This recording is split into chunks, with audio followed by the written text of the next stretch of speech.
As you and your friends walk down the dimly lit hallway, you can't help but feel a sense of unease. You know you're not alone. Even though all the other students have gone home hours ago, there's still one room with its lights on at the end of the hall. Room 106, an old, abandoned classroom that hasn't been used in over 10 years. Nobody ever goes in there. And for good reason, because the room is said to be haunted by the ghost of a student who died in a fire. Some say his spirit is trapped in the building, forever reliving the day of the blaze.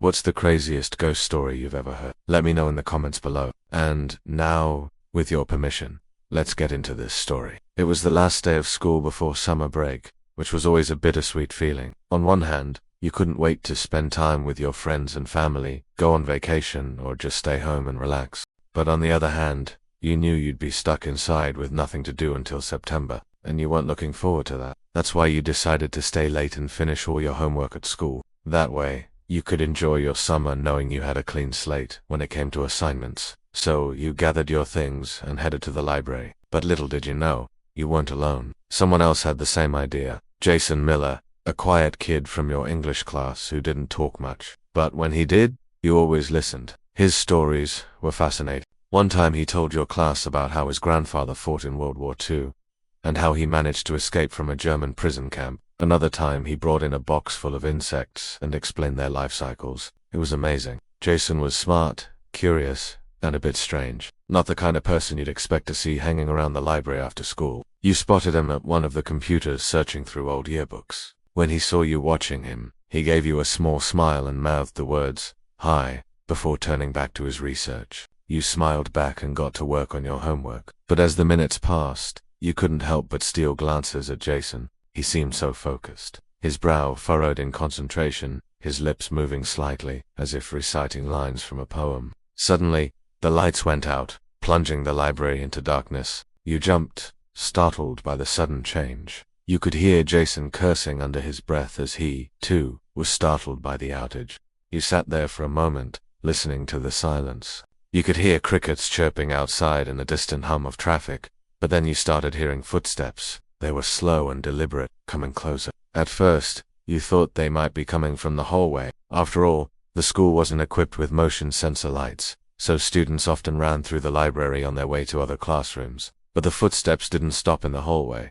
They kept coming closer. Then you felt a cold breeze on your neck and you turned your head to see Jason staring at you with wide, frightened eyes. "Do you feel that?" he whispered, his voice shaking. You nodded, unable to speak. The air grew colder and the footsteps stopped right next to you. You held your breath, afraid to move or make a sound. Then you felt a hand on your shoulder and you screamed, throwing your arms up in the air. When the lights came back on, you looked around wildly, trying to find the source of the disturbance. But there was no one there. You could hear Jason breathing heavily next to you, and you turned to him, only to find his chair overturned on the ground and his computer bag unzipped. But Jason was nowhere to be seen. You got up and ran to the window to look out onto the school grounds. It was empty. All the other students had gone home hours ago. And besides, it was summer break.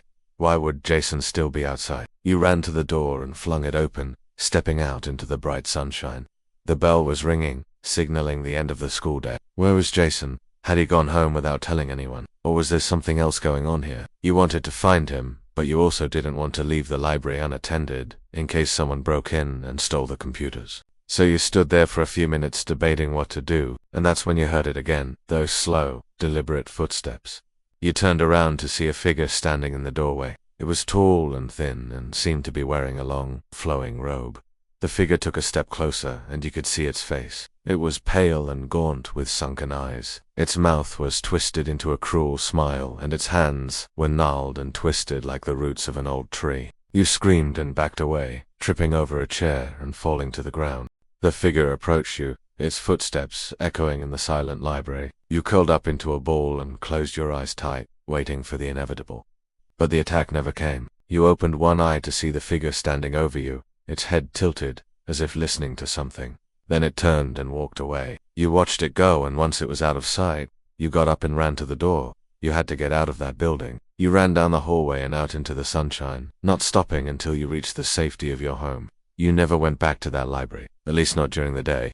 You heard other students tell similar stories about seeing ghosts and hearing footsteps in the old building, but you didn't believe them. You knew what you had seen and heard with your own eyes and ears. One day, years later, You were going through some old yearbooks when you came across Jason's page. You couldn't help but smile as you remembered his quirky sense of humor and how he always seemed to have an interesting story to tell. But then you noticed something strange. Next to his name, someone had written, R.I.P. Jason Miller.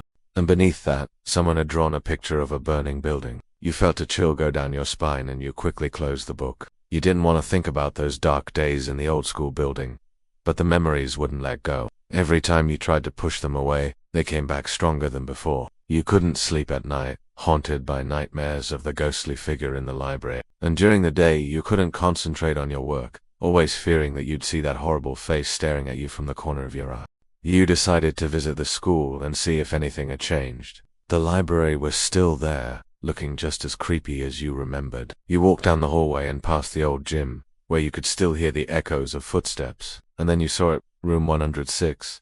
The windows were boarded up and the paint was peeling. But as you got closer, you could feel a strange presence watching you.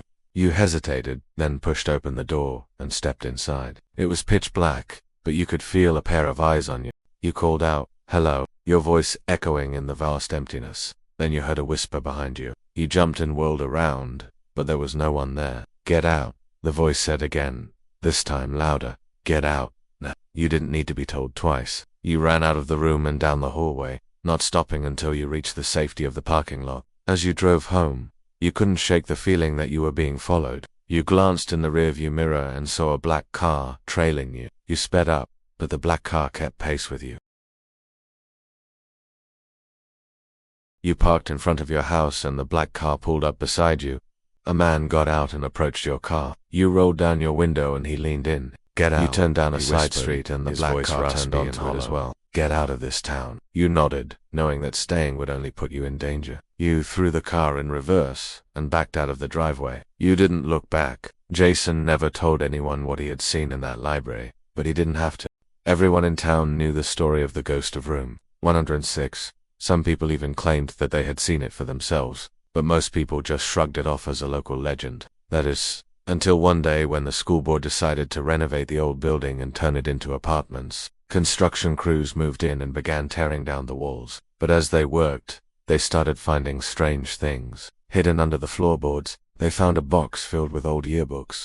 And when they opened them, they found a drawing of a burning building, and the words, "See you next summer," scrawled across the pages. Then there were the bricks. The building had been damaged by a fire 10 years ago, but no one knew why. Was it an accident or was it on purpose? No one knows what happened in that room, but some believe that the ghost of Jason Miller is haunting it until his death is avenged.